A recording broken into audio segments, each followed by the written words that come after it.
여러분 안녕하십니까? 라디오 전망대 이용선입니다.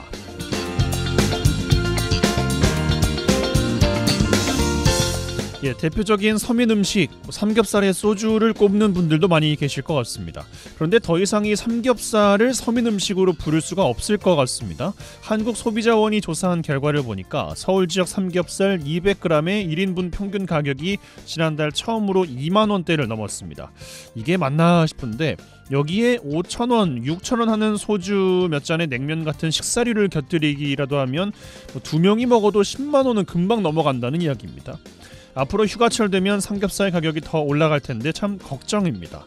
이 삼겹살뿐이 아니고요. 김밥이나 자장면 같은 외식 메뉴도 줄줄이 가격이 오르고 있습니다. 그래서 외식 포기하고 집밥 먹겠다는 사람이 늘었고요.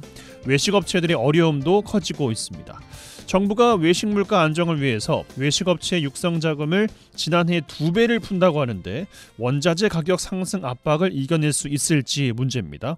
삼겹살 1인분 2만 원 시대 안 먹고 말지로 끝나는 문제가 아니라 우리 산업 전반에 걸쳐있는 복잡한 문제인 것 같습니다. 당장 오늘 저녁에도 축구 있는데 치킨을 시켜 먹어야 되나 집에 있는 거 대충 먹어야 되나 고민하시는 분들도 계실 것 같고 말이죠. 저도 마찬가지입니다. 자, 오늘 라디오 전망대가 준비한 소식입니다. 지역 소식들 뉴스 브리핑 통해서 들어보고요. 매주 화요일 코너 언더독 문화산책 이어집니다. 잠시 후에 뵙죠.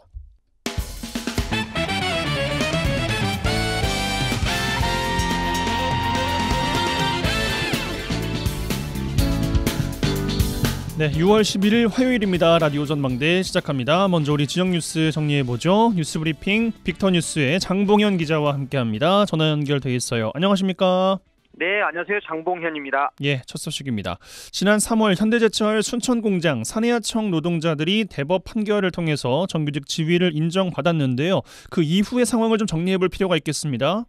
네, 현대제철 순천공장 산해하청 노동자들이 2011년부터 정규직화를 요구하며 집단소송을 제기를 했었는데요. 13년에 걸친 법정 다툼 끝에 대법원 지난 3월 1차 소송 참여자 110명을 직접 고용하라고 판결하자 현대제철은 이들을 정규직으로 채용을 했습니다. 그런데 대법원 판결 직후 현대제철은 자회사를 설립을 했고 자회사는 추가 소송을 진행하고 있는 300여 명의 노동자들을 대상으로 채용 모집 공고를 냈습니다. 현대제철 정규직의 80%에 상응하는 임금과 입사 축하금 500만 원 그리고 소송 취하에 따른 위로금을 조건에 따라 지급하겠다는 건데요. 오랜 법정 다툼에 지친 현대제철 산해하청 노동자 200여 명은 소송을 취하하고 자회사 입사를 선택을 했고요. 이런 상황이 펼쳐지자 노동계는 즉각 반발을 했습니다. 예, 반발 이유 좀 더 자세하게 전해주실까요? 네, 금속노조는 현대제철의 직접 고용 대신 자회사를 설립해 채용하는 그 책임을 떠넘겼다는 입장인데요. 이와 관련해 자회사 대표를 배임 혐의로 경찰에 고발했습니다. 소송 취하 위로금 등 법적으로 지급할 책임이 없는 수억 원의 비용을 자회사가 지급해서 영업상 손해를 끼쳤다는 이유인데요. 담당자가 해결해야 함에도 불구하고 현대 IEC라는 자회사를 만들어서 그 회사가 노동자를 채용해 거기에 대한 금품을 주는 것 자체가 바로 배임 행위라는 주장이거든요. 이에 대해 현대제철 측은 노조 주장과 달리 입사 관련 비용 지급 주체는 현대제철이고 현대 IEC 대표이사 배임 주장은 사실과 다르다. 그런 입장을 밝혔습니다. 알겠습니다. 좀 더 내용을 살펴볼 필요가 있겠습니다. 이어지는 내용들도 주목해볼 필요가 있겠고요.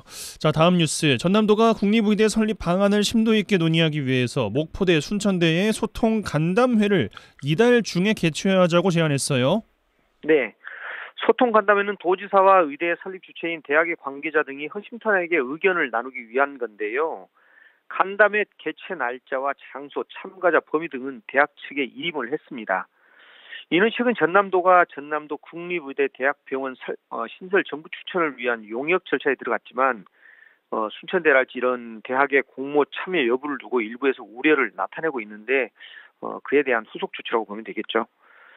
전남도는 의대 공모를 추진하기 위해서 김영록 전남지사, 박홍률 목포시장, 송하칠 목포대 총장, 노광규 순천시장, 이병훈 순천대 총장이 참석하는 5인 회동을 제안을 했었거든요. 그런데 아시다시피 두 번에 걸쳐서 순천 쪽에서 연이어 불참을 선언해서 무산된 바가 있죠. 더욱이 전남 동부권의 경우에 순천시를 비롯해서 광양시, 고흥군, 구례군 지자체와 또 국회의원 등 정치권까지 전남도가 주관하는 의대 공모에 대해서 반발하고 있는 그런 상황입니다. 이번 소통 간담회는 지역 정치권을 배제하고 대학만 상대하는 전남도가 그 우회 전략을 모색한 거라고 볼 수가 있는 거죠. 전남도는 간담회를 통해서 공모에 대한 대학의 궁금증을 해소하고 공모 기준과 지표, 탈락한 지역의 대책 등에 대한 대학 관계자의 다양한 의견을 듣는다는 방침이고요. 하지만 순천대가 간담회에 응할 가능성은 현재로서는 낮을 전망이라는 말들이 나오고 있고요. 순천대와 순천시 등이 그 전남도의 의대 설립 공모 방침에 반대하면서 공모 절차 철회를 강력하게 요구하고 있기 때문입니다. 예, 알겠습니다. 다음 소식입니다. 지난해 전국에서 관광객들이 가장 많이 방문한 곳이 순천만 국가정원이었네요. 네, 저도 깜짝 놀랐는데요. 순천만 국가정원이 지난 한 해 관광객들이 가장 많이 방문한 국내 관광지로 선정이 됐습니다. 용인 에버랜드와 서울 롯데월드, 경복궁 등 내노라는 국내 대표 관광지를 제치고 1위를 차지한 건데요. 한국문화관광연구원이 지난해 전국 2,752개 주요 관광지 입장객을 집계를 했는데 그 결과 순천만 국가정원, 순천만 습지 입장객은 778만 명으로 전체 1위를 차지했습니다. 2022년에는 267만 명 정도였는데 그때 당시 전국 9위였거든요. 1년 만에 510만 명이 늘어서 1위를 기록을 한 거죠. 아무래도 이건 지난해 그 4월부터 10월까지 순천만 국제 정원박람회가 열렸는데 이 영향이 컸다고 볼 수가 있는 거고요. 근데 비수도권에서 그것도 놀이공원 하나 없이 또 유흥이랄지 이런 거 하나 없이 만들어냈다는 점에서 정말 소중하고 값진 소식이라고 할 수 있습니다. 전국 10위권에는 들지 못했지만 여수 엑스포 해양공원이 206만 명, 광양 청매실농원이 145만 명, 여수 오동도가 126만 명, 돌산공원이 120만 명 등 전남 동부권은 100만 명이 넘는 관광지가 곳곳에 있는 것으로 확인이 됐습니다. 그래서 순천, 아무래도 이건 순천이랄지 여수, 광양을 연계한 이런 관광객 유입 효과가 어느 정도 확인이 됐다고 볼 수가 있는 거죠. 예. 그런데 눈여겨볼 부분은 재작년에 그 6위를 기록했던 여수 엑스포 해양공원이 10위권 밖으로 밀려났더라고요. 이 부분이 시사하는 바는 사실상 요즘 여수 관광이 좀 많이 흔들리고 있다 그런 말이 나오는데 여기서 아마 지표로 나온 게 아닌가 그렇게 보시면 되겠습니다. 예, 동부권 주요 관광지에 100만 명이 넘는 관광객이 찾았는데 그러니까 말씀하신 걸 종합해 보면 도내 관광지 연계 전략도 필요하다 이런 목소리인 것 같습니다. 네. 동부권 쪽에 비해서 그 목포 해상 케이블카 같은 경우는 91만 명이고 구례 지리산 국립공원이 82만 명, 또 광주인데 그 국립 광주과학관이죠. 여기가 84만 명 등을 제외하면 나머지 광주 전남 지역 관광지는 유입 효과가 크지가 않았습니다. 더구나 전남은 집계에 포함된 관광지가 481개더라고요. 그래서 전국에서 가장 많은데도 관광객은 상대적으로 적어서 적극적인 유치 전략의 필요성이 제기되고 있는 겁니다. 이번 조사에서 보듯 관광지가 많더라도 맞춤형 유치 전략이 없다면 관광객들을 불러들일 수 없다는 것을 다시 한번 확인을 한 거고요. 순천만 국가정원처럼 적절한 이벤트를 마련하고 이를 인근 관광지와 연계하는 전략을 모색을 해야 한다는 목소리가 나오는 이유입니다. 알겠습니다. 한 가지만 더 살펴보겠습니다. 대한의사협회가 전면 휴진을 선언했는데 우리 지역의 상황은 좀 어떻습니까? 네, 전면 휴진을 선언한 오는 18일 광주 전남 시도의사회는 자율적인 휴진으로 의협 지침에 따르기로 했다고 밝혔는데요. 광주시 의사회에 소속된 회원은 3,400여 명인데 전체 회원의 60%는 개인 병원을 운영하고 나머지 40%는 2, 3차 병원에 소속돼 있습니다. 전남도 의사회도 18일 전면 휴진 참여 여부를 각 회원 판단에 맡기기로 했습니다. 도의사회 소속 회원은 3천여 명이고요. 시도의사회는 이와 별도로 지역 상급 종합병원인 전남대, 조선대병원, 또 의대교수 비상대책위원회는 자체 설문조사를 통해서 총파업 찬반 의견을 수렴하기로 했고요. 그리고 전남 지역 22개 시군에 965개 의원이 있는데 전남도는 진료 명령과 휴진 신고 명령을 발령을 했습니다. 의료기관이 업무 개시 명령 불이행을 할 경우 업무정지 15일에 행정처분이 가능하고 만약 18일 당일 시군별로 휴진율이 30% 이상일 경우에 의료법에 따라 행정처분을 위한 현장 체증을 하게 됩니다. 특히 전남도는 개원이 집단 휴진에 따른 도민 피해 방지를 위해서 44개 응급 의료기관에 24시간 비상 운영 체제를 강화를 했고요. 또 공공 순천 도립병원 같은 거 공공 의료기관은 평일 2시간 연장 근무를 실시하고 있다고 밝혔습니다. 예, 알겠습니다. 뉴스브리핑 빅터뉴스의 장봉현 기자와 함께했어요. 고맙습니다. 네네, 고맙습니다.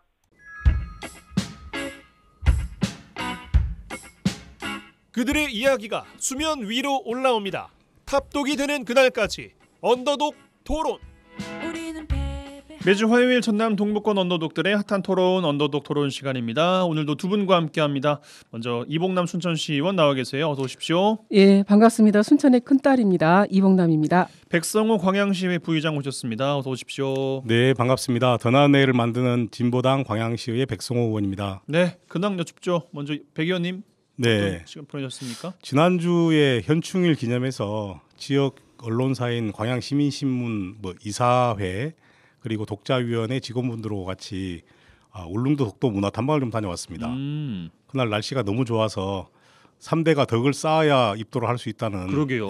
독도까지 무사히 다녀왔고 그 가서 이제 독도는 우리 땅을 외치고 왔습니다. 가서 보니까 이 독도라는 우리 국가의 그 영토를 지키기 위해서 정말 우리 선배님들께서 정말 많이 노력하셨겠구나라는 생각도 들고 우리도 잘 지켜야 되겠다는 생각과 함께 그동안에도 애국심이 없었던 건 아니지만 독도를 가보니까 애국심이 더 한층 높아지는 것 같았습니다. 예. 네, 그래서 기회가 된다면 독도도 가서 다들 애국심도 좀 불러일으키고 영토를 지키기 위해서 그동안에 노력하셨던 선배님들에 대한 고마움도 느끼고 오는 그런 계기를 모두 좀 만들어봤으면 좋겠습니다. 예, 알겠습니다. 이봉남 의원님 어떤 한 주 보내셨어요?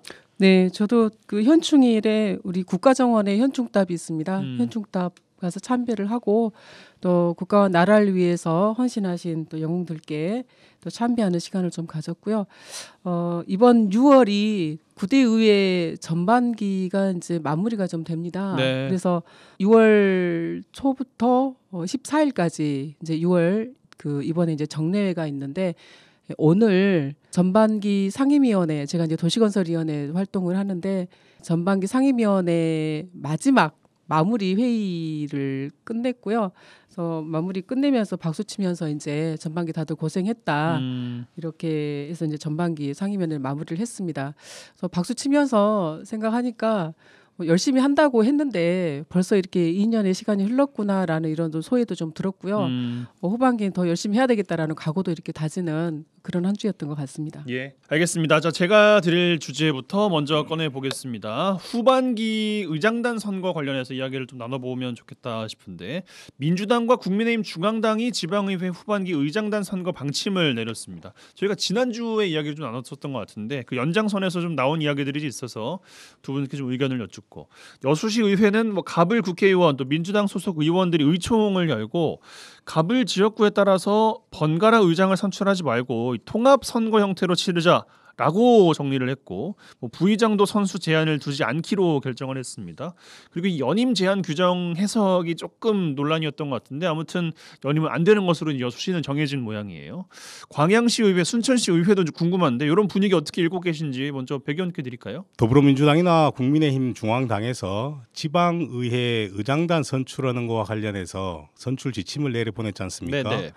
뭐냐면은 소속 의원들끼리 모여가지고 거기서 의장, 부의장을 선출하고 그리고 나서 지방의회에 가서 본회의장에서 그렇게 선출하도록 해라. 그리고 만약에 그걸 지키지 않았을 때는 징계를 주겠다라는 것이 아마 중앙당의 지침인 것 같습니다. 네.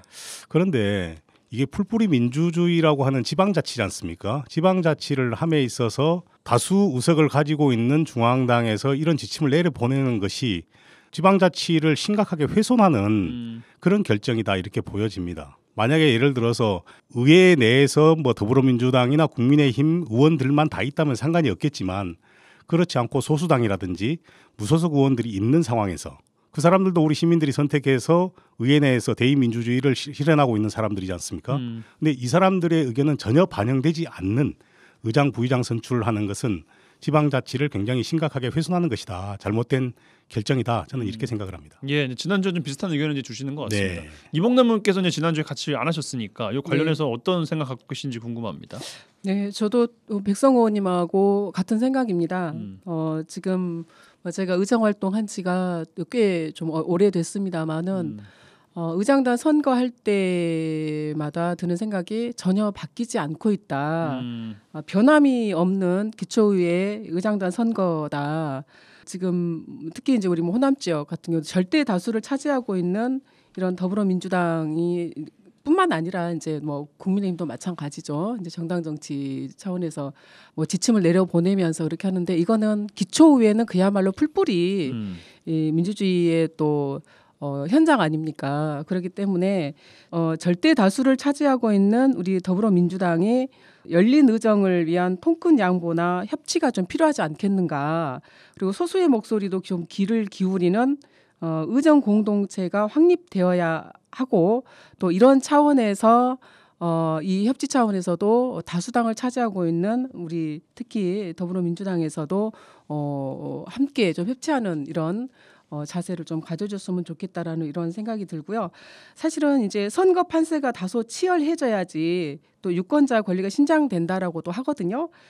그래서 의회는 또 민주당 외에도 다양한 목소리가 존재를 하잖아요. 순천시 의회도 25분 중에 20분이 민주당, 나머지가 이제 소수정당과 무소속으로 이렇게 구성이 되어 있기 때문에 이 다양한 목소리를 함께 담으려면 방금 말씀드린 대로 다수를 차지하고 있는 사람, 특히 그 다수당에서 협치와 좀 양보와 함께 의정 공동체를 함께 좀 일구어 나가려고 하는 진일보적인 자세가 필요하지 않겠는가 싶습니다. 예, 물론 뭐 다수당이 절대 나쁘다는 것은 아니겠습니다만 뭐 정당 정치죠. 이게 뭐 그렇게 뭐 말씀하실 수도 있겠습니다만 저희 언더독 패널 구성상 뭐 무소속 소수당 이제 소속이시니까 이런 말씀도 좀 주시는 걸 텐데 좀 짚어볼게. 광양 순천 이제 기왕 나오셨으니까. 특이한 점이 순천시의회, 광양시의회가 의원님들 간에 뭐 출마 선언, 출마의 변도 좀 나오고 있습니다. 순천시의회에서는 뭐 최초 여성 의장에 도전하겠다, 뭐 AI 시대 준비하겠다, 뭐 이런 이야기도 있고 광양시의회에서도 3명의 후보자가 각각 출마의 변을 내놓고 있는데 물론 교황 선출 방식이라고는 이제 말씀을 지난주에 주셨습니다만 관련해서 어떻게 보고 계신지도 좀 궁금합니다. 가장 또 선수가 높으신 분들이기 때문에 이봉남 의원님 먼저 어떤 의견 주시겠습니까? 네, 그 좀 바로잡을 것은 있는데요.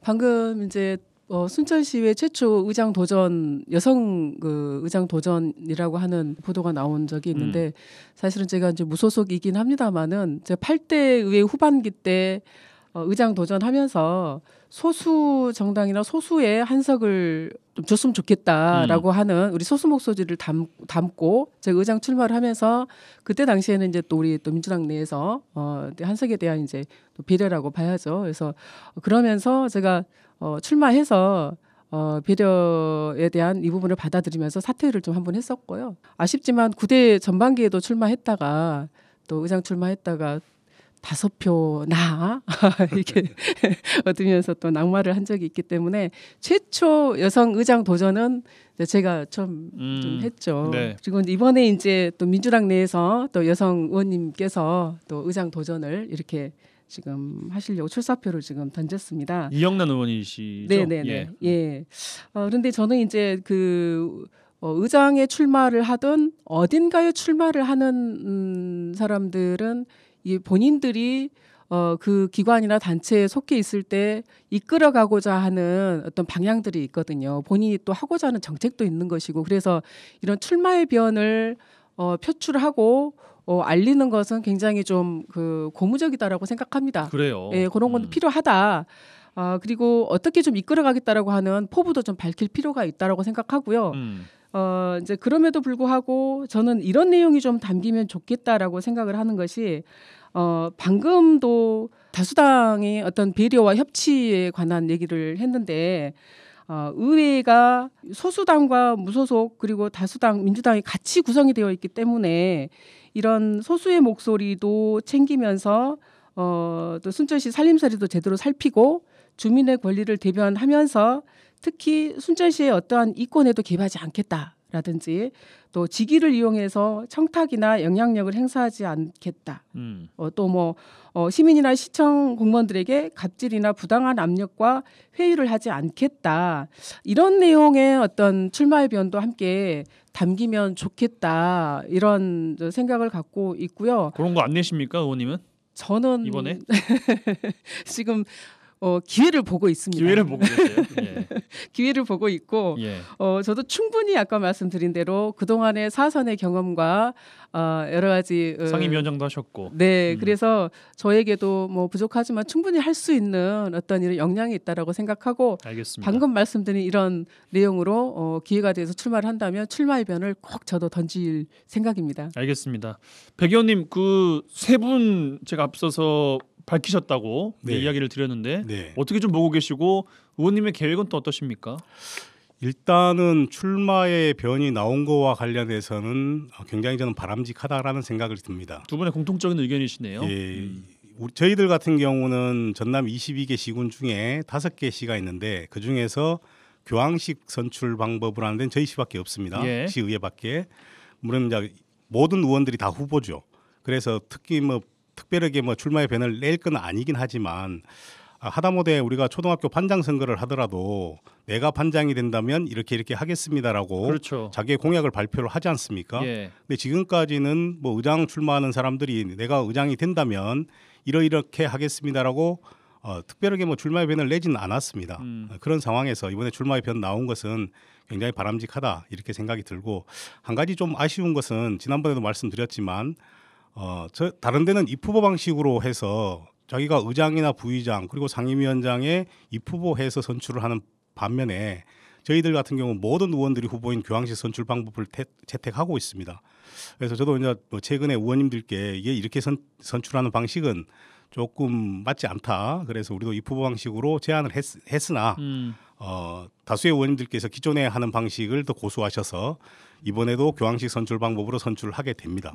그러면서 이번에 출마의 변이 나온 거거든요. 그래서 약간 앞뒤가 맞지 않는 약간 모순이다 라는 생각이 좀 들고 계획을 말씀하셨으니까 저도 이제 실은 이제 의장 빼놓고 다 해봤습니다. 뭐 부의장하고 그렇죠. 상임위원장 다 해봤는데 동료 의원들에게 기회가 된다면 제가 이제 의장으로서의 역할을 한번 해보고 싶으니 도와달라 얘기를 하겠습니다. 그리고 출마의 변도 이봉남 의원이 말씀하신 부정한 청탁을 하지 않겠다, 인사에 관여하지 않겠다 이런 걸 다 포함시켜서 출마의 변 참 좋을 거라 생각이 들고, 근데 현재 그 중앙당의 지침을 잘 준수한다면 저희들 같은 소수당이나 무소속 의원들에게는 아마 쉽지 않죠. 기회가 전혀 오지 않는다라는 생각이 들지만 뭐 기회를 잘 보고 동료 의원들이 도와준다면 의장에도 도전해 볼 생각은 있습니다. 알겠습니다. 이 정도로 제가 드린 첫 번째 주제 마무리하고요. 잠시 전하는 말씀 광고 듣고 와서 두 분 언더독 패널들의 주제로 이야기 나누겠습니다.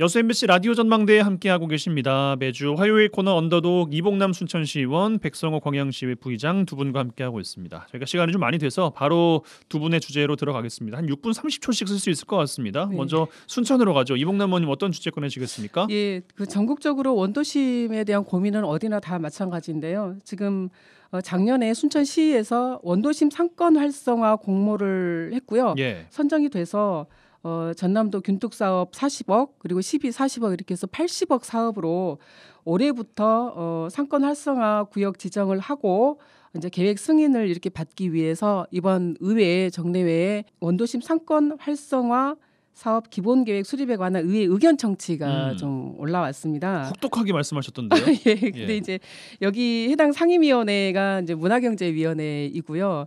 뭐 원도심에 그동안에 쏟아부었던 여러 가지 이제 예산이라든지 이런 것들을 좀 망라해 보면 굉장히 많은 예산이 이제 투여됐다라고 이렇게 이제 보고 있는데 아마 그런 차원에서 해당 상임위원회 이제 의원님 한 분 한 분께서 여러 가지 좀 그 실현 가능성이라든지 효율성이라든지 이런 부분에 대해서 좀 많이 말씀을 좀 하신 것 같습니다. 네. 사업 구역은 순천시의 중앙동, 남녀동, 동해동 이렇게 해서 주로 중앙동 상가 쪽으로 이렇게 해당이 되는데 이 사업은 시설 지원 사업이라기보다는 이 상권의 어떤 컨텐츠와 그 소프트웨어를 좀 만들어가는 사업에 사실은 좀 주안점을 두고 있는 사업이거든요. 네네. 그래서 뭐 문화 창조 상권이라든지 스마트 상권, 테마거리, 또 글로컬 관광 상권 이렇게 4가지 사업으로 이렇게 나눠서 매년 20억씩 지금 투여할 계획으로 있습니다. 예. 기존과는 뭐가 다르고 이 새로운 것은 뭐가 문제여서 그렇게 질타하신 건지 뭐 그런 내용도 좀 정리해 주시면 좋겠어요.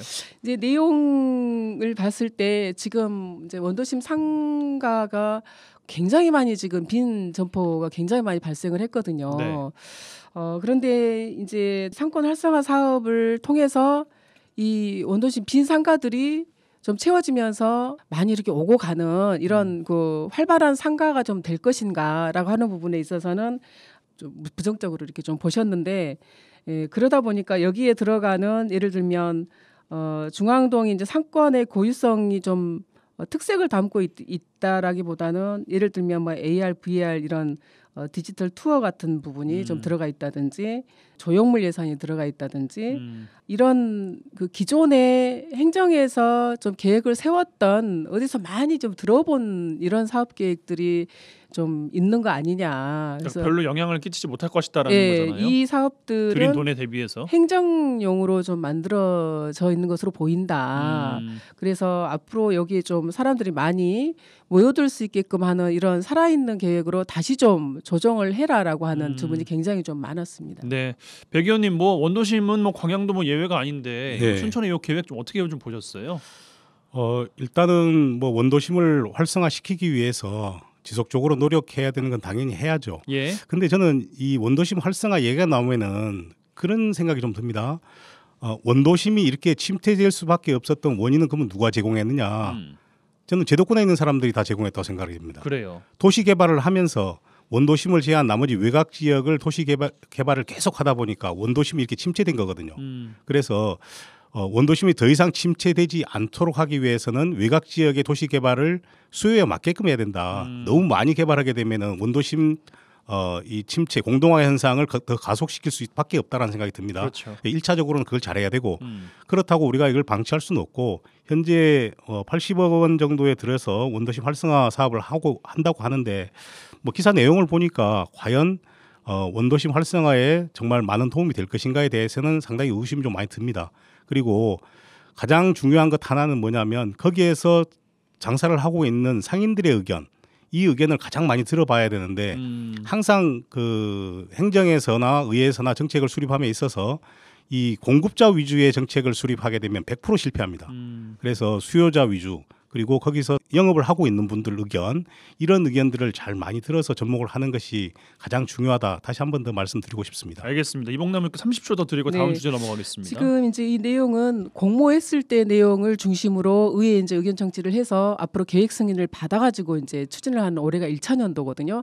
그래서 이제 지금 상권 활성화 기구 재단이 구성이 됐고 이사회도 구성이 됐고 협의회도 지금 구성이 돼서 이제 가동이 이제 본격적으로 시동이 지금 되고 있는 이제 시점입니다. 네. 사무국도 좀 구성이 됐고요.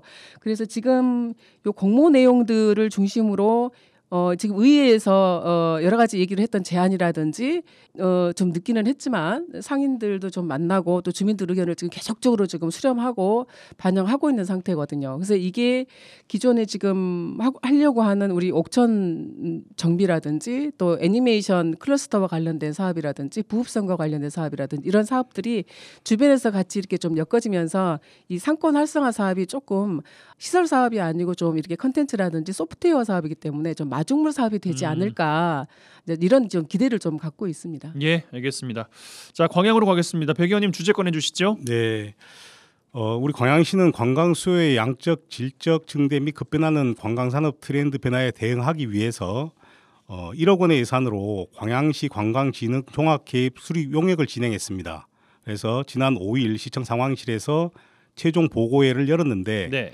4개 전략에 25개 세부 사업에 한 총 509억 원 정도가 들어갈 것이라 이렇게 세부 작업을 제시를 했습니다.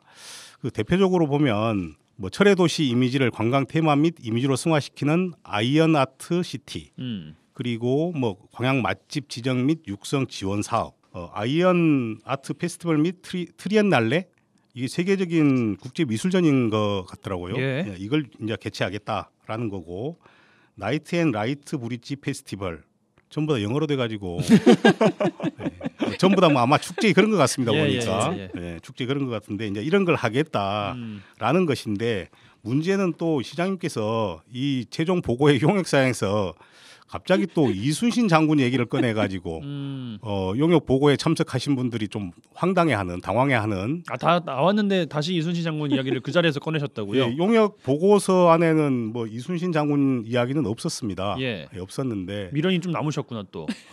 미련이 많이 남으신 것 같습니다. 예. 그래가지고 좀 안 넣어줬어요? 이렇게 물어보신 거예요? 어떻게 물어보신 거예요? 그래서 공약으로 제시한 이순신 철동상 어떤 형태가 됐든 관광 자원에 포함되어야 한다라고 이렇게 또 제시를 하시니까 용역사나 담당 부서에서 뭐 반론은 제기는 하지는 못하고 네. 아마 고스란히 들었고 아마 최종 보고회이기 때문에 다음 이제 완성된 용역 결과물에는 또 들어갈 수도 있겠다라는 생각이 듭니다. 최종 보고회라고 말씀하셨잖아요. 예예. 뭐 최종이 나오는 겁니까 그러면? 아니죠. 최종 보고의 의견들을 이제 반영할 수 있는 것은 다시 반영을 하죠. 최종 보고서를 착수 보고회, 작성했을 때? 중간 보고회, 뭐 최종 보고회 이렇게 하지 않습니까? 네네. 근데 이제 거기에서도 나온 의견들을 또 반영할 수 있는 것은 반영하는 건데 아마도 아이언아트 시티 사업의 일환으로 갑자기 또 거기에 또 공원 안에가 이순신 장군 또 동상이 또 들어가지 않을까라는 생각도 좀 들기는 합니다. 좀 걱정은 좀 됩니다. 기존에는 그 철 동상 안에 모든 시설들을 이제 짓겠다가 이제 공약이셨는데 네. 그 시티 안에 뭐 철 동상 하나 정도는 짓는 걸로 이야기가 되는 걸까요? 뭐 어떻게 보고 계십니까? 예전에 이야기했던 거하고는 아마 이제 규모 면에서는 상당히 많이 축소가 된 것 같고 그러게요. 철 조각 작품이죠. 음. 작품들을 공원에 이렇게 해서 세계적인 작가들이 와서 작품 전시도 하고 이렇게 또 뭐 축제도 열고 이렇게 하는 것이 좋지 않겠냐라는 것이 용역사의 제안이죠. 네. 그런데 갑자기 또 이제 예전에 또 다시 또 그 들어갔던 이순신 장군 또 철조각 동상이 나와서 아마 조금 좀 지켜봐야 될 것 같습니다. 또 저희들 같은 경우도 충분히 지금 아직 소통하고 있지 않기 때문에 공감을 하지 못하고 있기 때문에 만약에 그런 게 된다면은 이후에 또 논란이 되지 않겠냐 싶은 생각이 듭니다. 그 뭐에 최근에 그 출석을 많이 하지 않으셔가지고 뭐 네. 시장님 비롯해서 네, 그 네. 문제 제기를 좀 하셨잖아요. 그랬습니다. 결국 오늘도 뭐 이순신 장군 또 등장했네라고는 하지만 결국 그 소통의 문제를 또 이야기를 또 막판에 하셨단 말이죠. 네. 그 이후에는 뭐 나온 이야기들이 좀 있습니까? 저도 이번에 용역 보고회 이제 최종 용역 보고에 참석은 못했습니다. 네. 참석은 못했는데 이제 기사를 보고 아니 이게 뭐지 싶어서 제가 이제 자료를 받아봤거든요. 네. 보고서 안에는 그런 내용들이 없었고 음. 그 현장에 있던 기자분께서 시장님이 또 뭐 이순신 장군 얘기를 하니까 그냥 기사를 썼습니다. 그래서 이제 내용 확인해 보니까 그런 내용들이었습니다. 그래서 이게 뭐 미련이 있어서 계속 그렇게 하시는 것까지는 뭐 본인의 선택이기 때문에 할 수 없지만 이것이 실현이 되려고 하면 어찌 됐든 의회하고는 소통을 해야 되지 않겠냐. 충분히 뭐 사전에 와서 설명하고 또 이해를 좀 득하고 이렇게 하시는 것이 바람직하다는 생각이 다시 한 번 더 듭니다. 그러니까 그 후에 뭐 소통을 위한 어떤 연락이나 또 제스처를 취한 것은 없어요. 그러면 아직까지는 없는 걸로 제가 기억이 됩니다. 아직까지는 없는 걸로 기억이 됩니다. 예, 저하고는 소통한 적이 없고 예, 공식적인 석상에서도 소통이 아직 안 되고 있으니까 예, 모르겠습니다. 뭐 다른 분들하고 뭐 비공식적으로 소통을 했는지는 잘 모르겠습니다. 알겠습니다. 이봉래모님 요 백의원님의 주제에 대해서 어떤 말씀 주고 싶으세요? 네, 지금 관광진흥 종합계획이면은 법정 계획인 것 같아요. 그리고 최종 보고회라고 하셨잖아요. 네, 그러면 거의 이제 뭐 확정적이라고 봐야 될 것 같거든요. 마무리 제가. 단계다. 네, 최종 보고이기 때문에 여기에서 이제 시장께서 이 이순신 동상과 관련된 이순신과 관련된 언급을 했기 때문에 제가 보기에는 이 종합계획에 분명히 들어간다, 들어갈 걸로 보이고 사실 이순신 장군의 업적에 대해서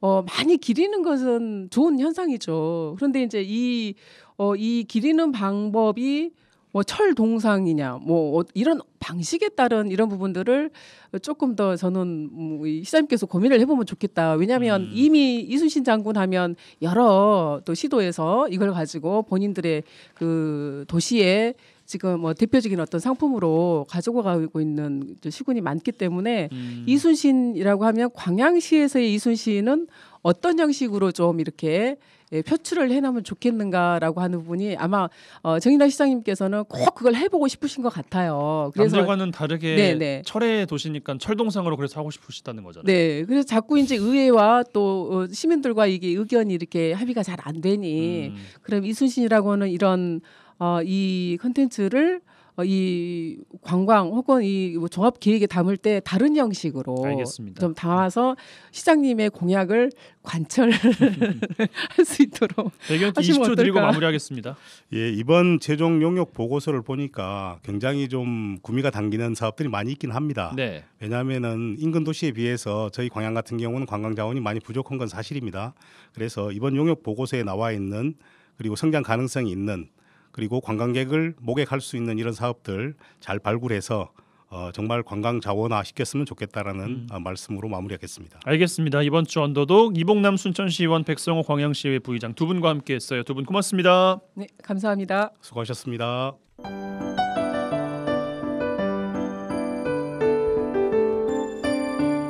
라디오 전망대 문화 산책.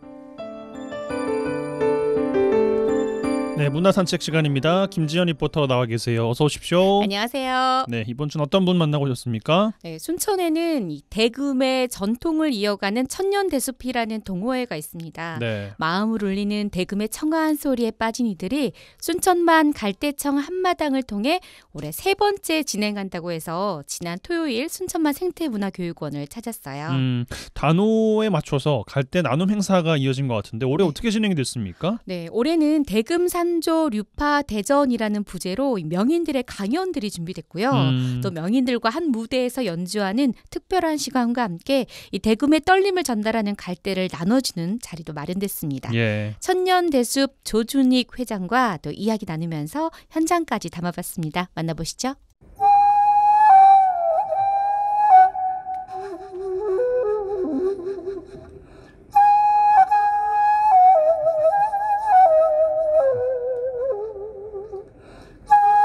네, 저는 이번 순천만 갈대청 한마당 행사를 주관하고 있는 천년대숲 대국 동아리의 회장을 맡고 있는 조준익입니다. 이번 행사는 3회째입니다.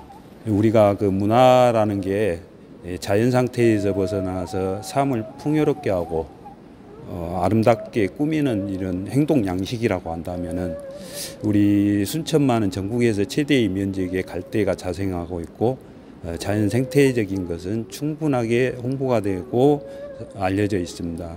이런 문화적인 가치를 한층 더 끌어올리기 위해서 개최하는 행사입니다. 그래서 첫 해 때에는 갈대 나눔 행사와 함께 원장현 선생님의 우리 순천만 갈대 소리를 작곡을 했었는데 첫 발표회와 함께 행사를 개최했고 작년 2회 때는 우리 동호인들 경연대회를 겸한 갈대 나눔 행사를 했습니다. 그리고 올해는 3회째로서 뉴파별로 명인분들을 이 자리에 우리 순천 지역에 초대해서 뉴파별 강연과 공연을 하는 행사입니다. 그리고 특별하게 우리가 이제 동호인이기 때문에 동호인들은 명인분하고 한 무대에서 서서 연주하는 것을 큰 가치로 삼고 있는데 지금까지 우리가 국내에서 그런 대회가 개최되거나 시행된 적이 없었습니다. 그래서 우리가 이번에는 명인분들하고 한 무대에서 같이 연주할 수 있는 이 자리를 꾸며보았습니다.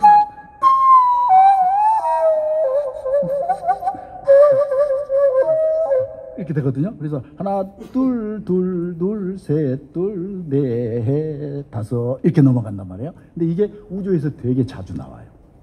중머리에서 딴띠리 딴띠리 딴띠 요 가락 있잖아요. 거기로 이 가락을 제일 충실하게 재현하고 있는 산조는 소영순 산조예요. 각 유파마다 박동희 선생님 가락이 얼마만큼 어떤 식으로 또 변화되고 또 포함되어 있는지 요거를 분석해서 써놓은 논문이 있는데 그거 하다 보니까 모든 유파를 그냥 스크린처럼 이제 알게 됐어요.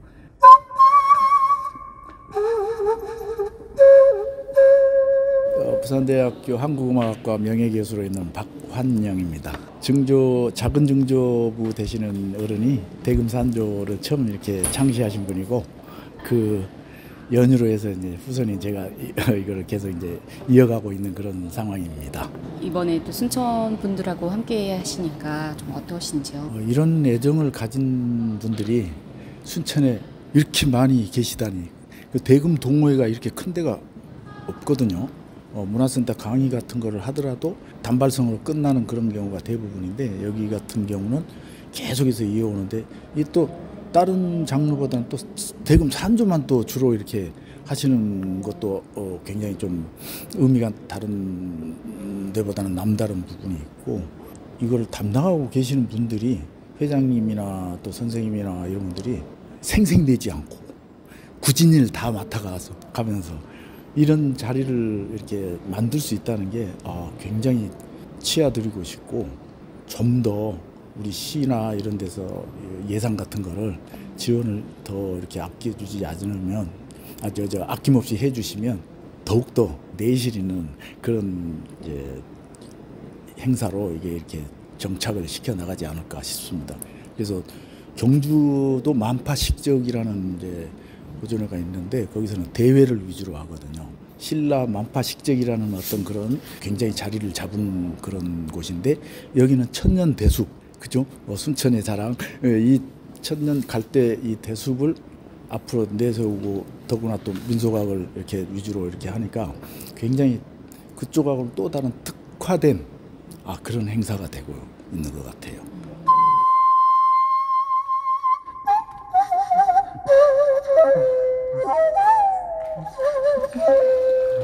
공주 뭐 대검 이런 거를 잘 몰랐어요. 근데 이제 조카가 하니까 맞죠. 이렇게 귀한 자리가 어디가 있어요? 우리 순천에 이렇게 귀한 자리 내주셔서 감사하죠. 이렇게 귀한 분들이 어떻게 순천에 와서 자기 그 고향에도 이런 작품을 못 냈다는데 우리 순천에 했어요. 얼마나 장합니까? 장하죠.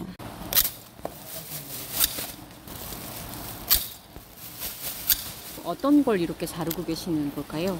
네, 갈대청을 빼기 위해서 갈대를 자르고 있습니다. 갈대 속청을 대금에 붙이는 겁니다. 네. 다들 방법을 알고 계시는 거죠, 이제? 네, 대금하시는 분들은 다 알고 있습니다. 이 시기에만 네네, 단오쯤에 단오에 네, 익습니다. 청이 제대로. 그럼 지금 이렇게 채취를 하면 이거를 집에 가서 바로 작업을 하셔야 되는 거예요? 네, 마르기 전에 작업을 해야 되고요. 작업을 해놓으면 뭐 10년 이상도 쓸 수가 있습니다. 제대로 관리만 하시면. 안에 아주 부드러운 하얀 껍데기가 있어요. 대금을 원래 좀 하신 지 얼마나? 초보자예요. 저는 신랑이고 이분이 초보자예요. 호흡에 좋다고 하는 얘기를 듣고 호흡으로 접근해서 대금을 만난 경우고 운이 좋게 지인들 중에 대금을 아주 잘 하시는 분들이 계셔서 영향을 받았어요. 오늘 이렇게 명인분들 공연 함께 하셨어요. 너무 좋은 기회였어요. 배우기에 초보자인데도 이 분들의 각자 다른 면도 보고 또 손가락의 기법도 가까이 볼 수 있고 그리고 각자의 소리도 다르다는 거 강연에서부터 이 뒤에 연주까지의 연결되는 부분도 참 좋았어요. 대금 산조가 생긴 지가 이제 100년이 좀 넘었는데요. 이제 정악과 달리 대금 산조는 유파가 있어요. 각 유파별로 오늘 이제 5곳에서 나오셔가지고 각자가 비교 설명해 주시고 또 실제 연주해 주시고 특색을 강연해 주셔가지고 이런 기회는 뭐 평생에 다시 한번 만나기 어려운 기회인 거죠. 1년 접했던 대금 수업보다 오늘 하루에 배운 부분이 엄청 컸어요. 청을 나눠주시는 그 생각도 너무 좋으신 것 같아요. 왜냐면 이게 악기를 가진 사람에겐 필수품이거든요. 맞아요. 예, 그 소모품이기 때문에 필요해요. 계속. 그 천년 대숲이 어떤 힘 때문에 이렇게 계속 발전을 하는 걸까요? 천년 대숲은 2012년도에 순천 그 평생학습센터에서 대금반이 개설돼 가지고 수강생들로 최초 이제 구성돼서 계속 이어져 오고 있는데요.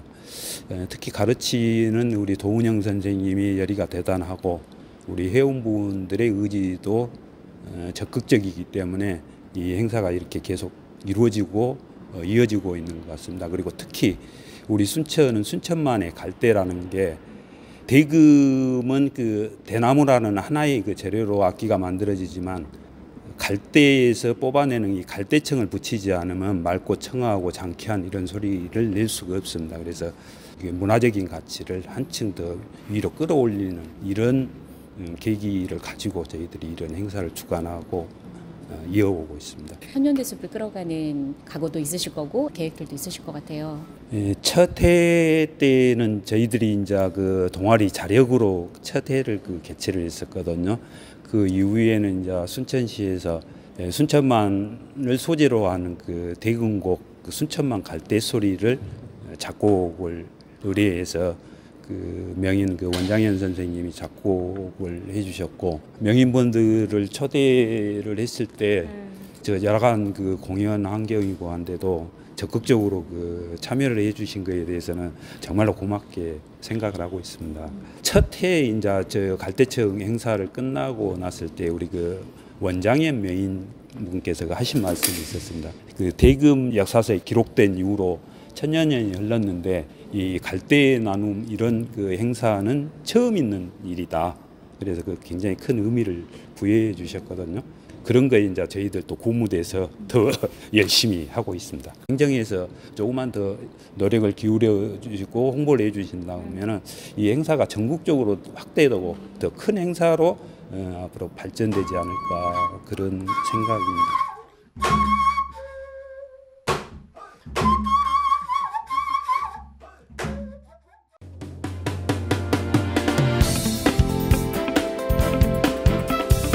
네, 6월 11일 화요일 라디오 전망대 오늘 준비한 소식은 여기까지입니다. 오늘도 고생 많으셨습니다. 마무리 잘하시고 내일 뵙죠. 이용선이었습니다.